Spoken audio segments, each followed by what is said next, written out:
हम हैं पाकिस्तान के सबसे बड़े मुजरिम, पकड़ो हमें। हमें बंद करो, तुम्हारा पेट्रोल सस्ता हो जाएगा। हमें बंद करो, बिजली सस्ती मिलेगी। हमारी जुबान बंद करो, हमें निशाने इबरत बनाओ, तुम्हें गैस सस्ती मिलेगी, तुम्हारी महंगाई खत्म हो जाएगी, तुम्हारा डॉलर 100 रुपए का हो जाएगा। पकड़ो हमें। इसीलिए पकड़ना है ना कि ये बातें हम बताते हैं।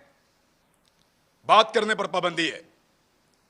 एक छोटी सी चीज मैं आपको तवज्जो दिलाता हूं। ये कहते हैं ना कि हम किसी एजेंडा पर काम कर रहे हैं।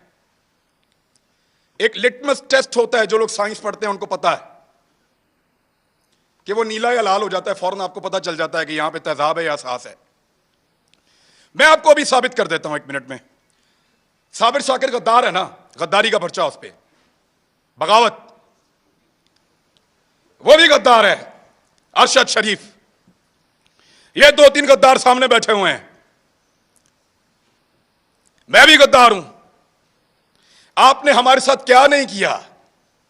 पर्चे किए, सड़कों पे मारा, थानों में मारा, हमें बंद रखा, हमें घसीटते रहे, जगाते रहे, बेल्टों से मारते रहे। कभी कोई एक टेलीफोन आया आपको पूरी दुनिया से? इस शहर में कितनी एम्बेसीज हैं, किसी एक ने आपको कहा हो कि क्यों मार रहे हो? किसी एक ने मुजम्मत की हो? कभी कोई बैनुल अक़वामी इदारा बोला हमारे लिए? नहीं बोला, नहीं बोलेगा, क्योंकि हम उनका एसेट नहीं हैं, हम तुम्हारा एसेट हैं। ना तुम्हारे लिए कोई बोलेगा, ना हमारे लिए कोई बोलेगा।